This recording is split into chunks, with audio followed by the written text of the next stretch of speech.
Hi, this is Jasmine. You're watching boomBox on Forge TV. Today we went down to Tuesday Club to check out Bondax, Shadow Child and Karma Kid.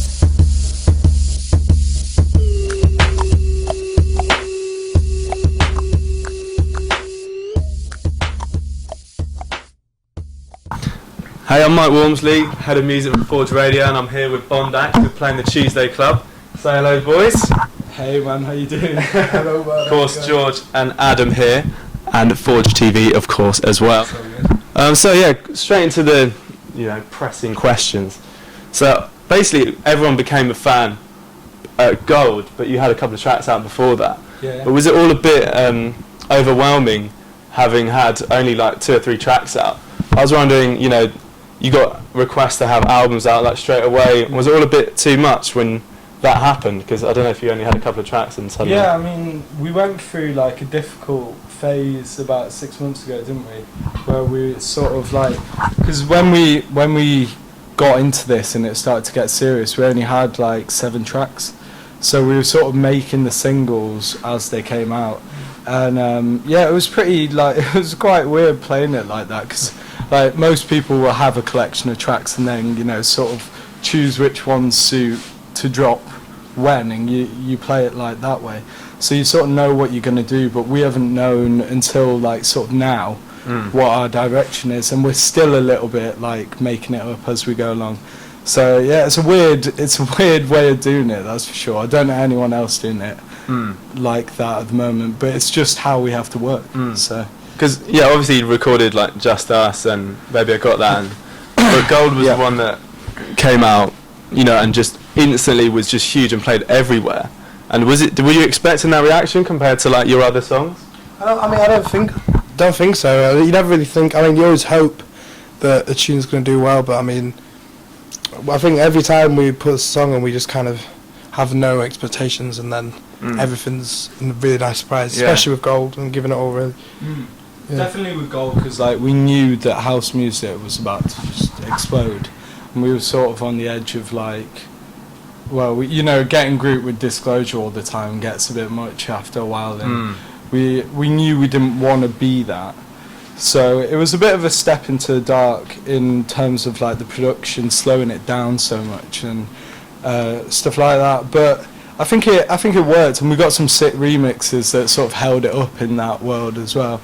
So yeah, I mean, I think we're pretty happy with how it went down. Joe's great as well, because we got Joe with us singing in our live set, so you get to see the real Gold live, which is pretty special to have him along, because we didn't really know Joe before this tour. It was literally like an online thing, the track, so it's cool, man. So you were saying you did you've obviously done a lot of remixes of like No Diggity and stuff, but until, I don't know, I've not heard of any collaborations as such that you've done. I was wondering if you had any in the pipeline. Yeah, we have loads. Yeah, we do. We have loads. We have more songs we've been writing with Joe. We have songs we've been writing with George Maple, who's a girl who was on our label for a bit. And yeah, like, well, we've got quite a few like big ones that have been thrown about that we've got like demos and stuff, but nothing's finished, so we can't really say what they are yet. But nothing at all. Nothing at all. But nothing at all. But you know that you're gonna hear about it soon. So it'll be alright. Okay. I look forward to that. Any dates? Next year sometime. Okay, nice. Well, it's only a couple of months away, so let's keep I'll keep my ear to the ground anyway. Yeah, you mentioned the label, and I know that you guys started your own label, which for someone as young as you are, is it kind of quite a daunting thing trying to work on an album?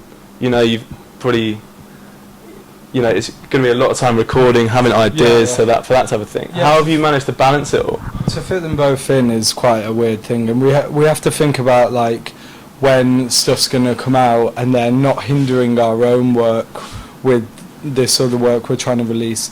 And it is hard, and that's why we haven't really released anything for like 4 months, maybe half a year now, maybe even longer than that.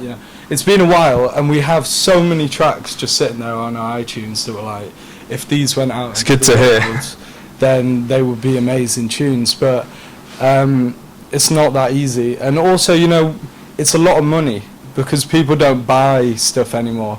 And I mean, maybe it's a message to say, like, you know, if you do buy stuff, then there'll be better music out there quicker.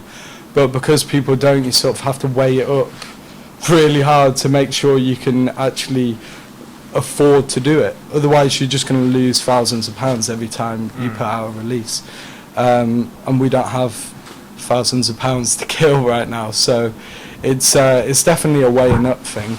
But we do have a bit that's going to come out later this year from an artist that everyone knows, so I'm not going to say any more than that. I'm going to leave it like, buy it. Leave it dangling. But yeah, we have some cool stuff, don't we? We've been discussing it this week, actually, because our music is sort of taking a dip now. We're going to finish the album, and we'll try and get some releases out. Is it hard to be finishing an album when you've just started a tour? Yeah, it is. But I think it makes it easier though, because doing this is such a different lifestyle to anything I've ever known, really. It makes everything else seem easy, you know what I mean? Even though obviously this is the most fun we've had in ages, it's still like, you know, 3 or 4 hours sleep every night does take its toll after a bit. Is it hard being away from, you know, relationships? I know a little birdie told me that you have some sort of a, I don't know how to put it, a little chick in Sheffield University. Yeah, it is hard, and you never see each other, but this is the lifestyle we lead, so just gotta play it as best you can, really. Okay. Yeah, she was telling one of my friends that back at school you'd used to get a lot of you know, gyp for doing all this production stuff and being so obsessed with it. And you know, did it affect you in any way? Or did you just kind of say, like, they don't have a clue, you know, we're going to be huge type thing? We never said that. I don't think I'd ever say that. But, yeah, I mean, you just go with what you love doing, don't you? I mean, we're both, like, relatively stubborn guys in that respect. Like, we don't really care what anyone else thinks too much. And that's why we, like, right on the verge of making a big house tune, we'll just make, like, an R&B tune. Because it isn't really about it for us. It's just about doing what we like doing. So, I mean, yeah, I don't like people who think like that just simply because of the narrow-mindedness. You know, we listen to, like, folk music and whatever, you know, to, like, trap music. I'll literally listen to anything and just see it for what it is and then choose afterwards rather than following on, just because you can find some amazing stuff that you really love just by falling away from all the stereotypes, you know. And I think our school was just full of people stuck in one mindset, and they didn't really see that, you know, music can progress and things can change, and now they all love it, so like, what can you do, really? They all love it. Are they coming down today? I don't know. Our proper friends are. I don't know anyone from our school that isn't.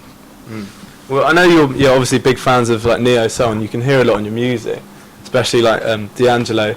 I was wondering if you had any, thanks to our good friend Jasmine here. Sick. But The best. I was wondering if you had, I know, are you fans of, you know, Bilal, Dwele, and like Cody Chestnut, these types of people? Yeah, definitely. We sampled them on quite a few tracks, and we've been trying to get Bilal on a track really badly, actually, because like he's not massive considering like the quality of his music, but His first album's like one of the best things I've like, ever heard. It's unbelievable. yeah. So yeah, but he It's went a like bit west, but his first, yeah, it literally isn't is it? like, it's one of the things that I listen to the most. So good. Because he's just, you know, released an album this summer as well. Yeah, no, I haven't listened to it, you know, because I've been told by a lot of people that it's not good, and I don't want to break this like podium I have in my head with like D'Angelo and Bilal on top. I'd give it a risk. It's a pretty good album. Is it good? Take the risk, I reckon. Fair enough. So like these are all like American soul artists, let's say.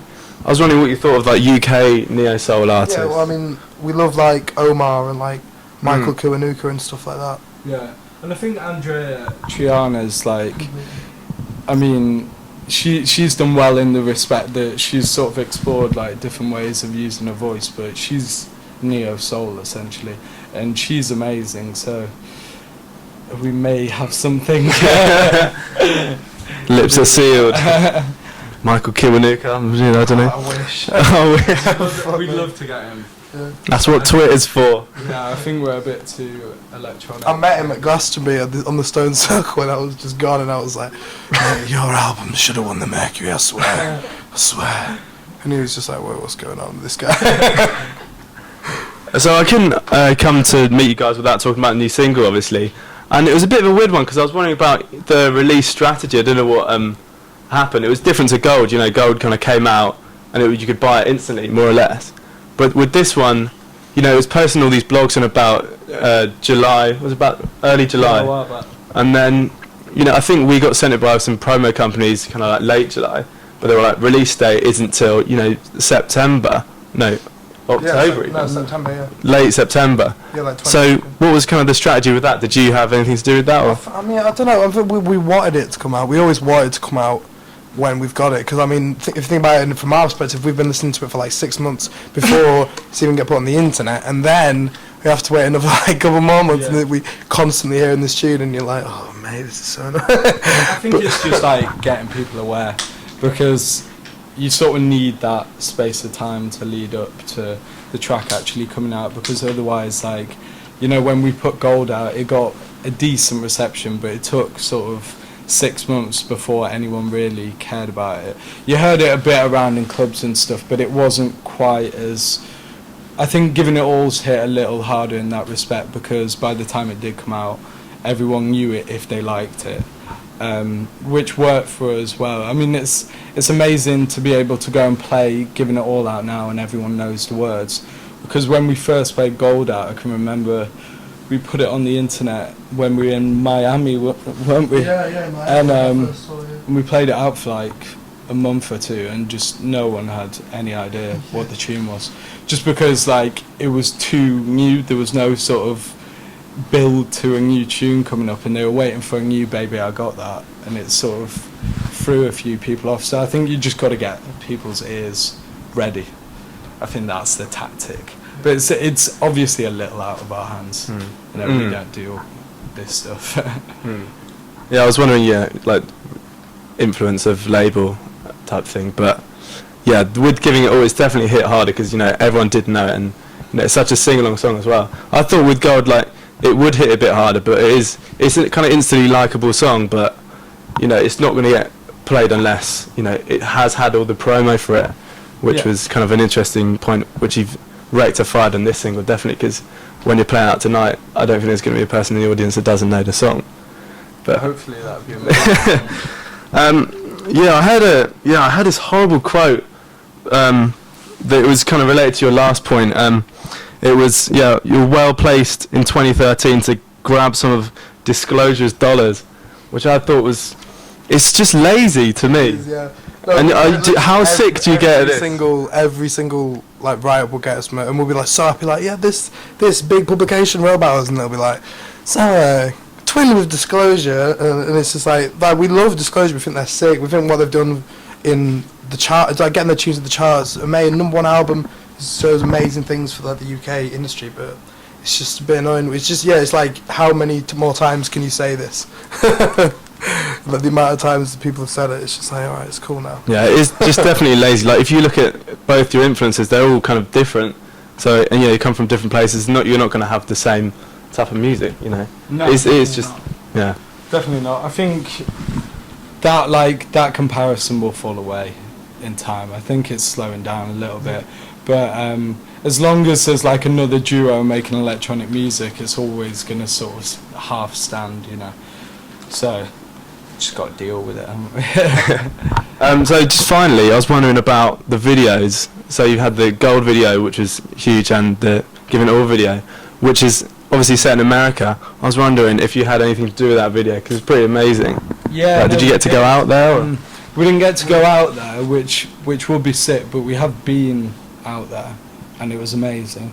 But in terms of the video, like, we sat down and we sort of created a piece of art to like describe what we wanted, and then we worked through the images and showed them how we wanted it to sort of look the aesthetics of the whole thing. And then we gave it to this guy, and he sort of wrote a bit of a story on top of the images. Thanks for watching. We hope to see you next time. Hey, we're Bondax. And you're watching Forge TV.